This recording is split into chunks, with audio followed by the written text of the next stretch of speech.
नाशिक जिल्ह्याच्या सर्वांगीण विकासासाठी राज्य शासन कटिबद्ध असेल, मंत्री गिरीश महाजन यांनी सांगितले।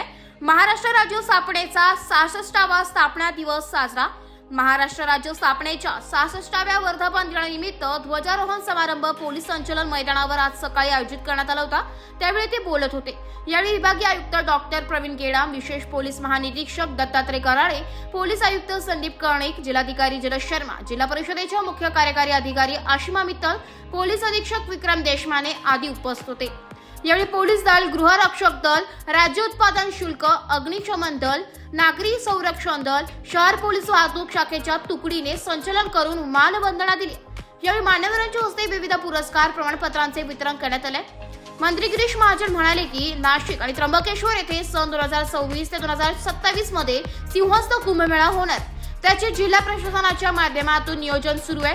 गेल्या मार्च महिन्यात मुख्यमंत्री श्री फडणवीस यांनी नाशिक त्र्यंबकेश्वर येथे भेट देऊन सिंहस्थ कुंभमेळा कामकाजाचा आढावा घेतला। स्वच्छ आणि सुंदर पर्यावरणपूरक कुंभमेळ्याच्या कामाला चालना देण्यात येईल, तसेच कुंभमेळ्यानिमित्त निर्माण होणाऱ्या पायाभूत सोयी सुविधांना प्राधान्य देण्याचे निर्देश प्रशासनाला दिले आहेत।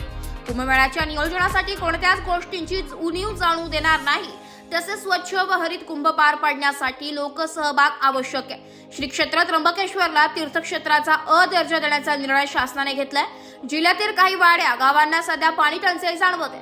अशा 78 वाड्या गावांना टँकरने पाणी पुरवठा सुरू आहे, तसेच 10 गावांसाठी विहीर अधिग्रहण करण्यात आले। जिल्ह्यातील विविध धरणांमध्ये सुमारे 33% जलसाठा आहे। मागील वर्षांच्या तुलनेत ही टक्केवारी समाधानकारक आहे। प्रत्येकाने पाण्याच्या काटकसरीने वापर केला पाहिजे। आगामी खरीप हंगामासाठी नाशिक जिल्ह्यात 6,41,771 हेक्टर क्षेत्रात विविध पिकांच्या पेऱ्याचे नियोजन केले।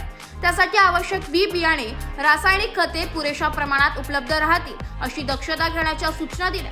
शेतकऱ्यांनी ॲग्रीस्टॅट फार्मर आयडी म्हणून नोंदणी करून घ्यावी।